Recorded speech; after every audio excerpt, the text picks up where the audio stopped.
Jeg vil nu vise, hvordan man laver disse to funktioner i GeoGebra.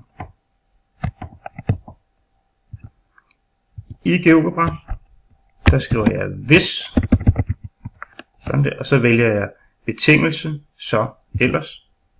Så skriver jeg den første betingelse, det er altså hvilke x-værdier der må gælde, og vi kan jo for eksempel sige, at x skal være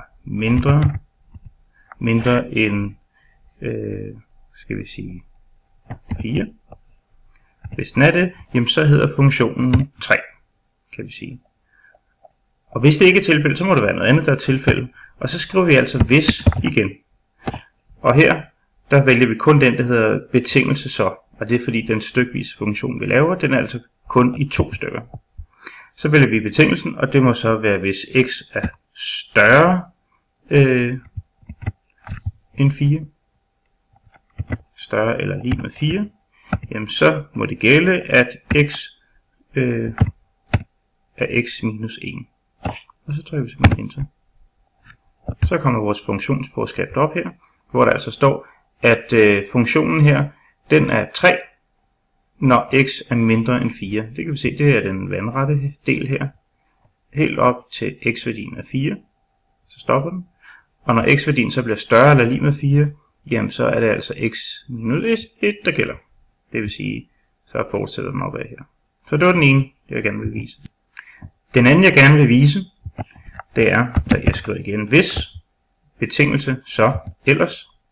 Og betingelsen, det kan være, at x det skal være mindre end 2. Så hver gang x er mindre end 2, jamen så må det være den del af funktionen, der hedder x i anden, kan jeg vælge kalde den.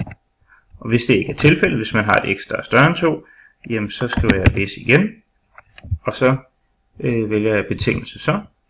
Og det må så være, hvis x er større eller lige med 2, jamen, så må det gælde, at funktionen den hedder 4. Så kommer man til at se sådan der ud. Så klikker jeg enter her. Og så får vi altså den her funktion.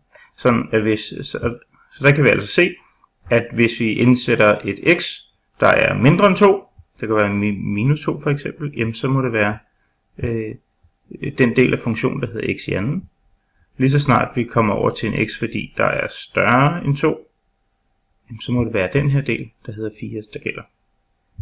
Sådan gør man det.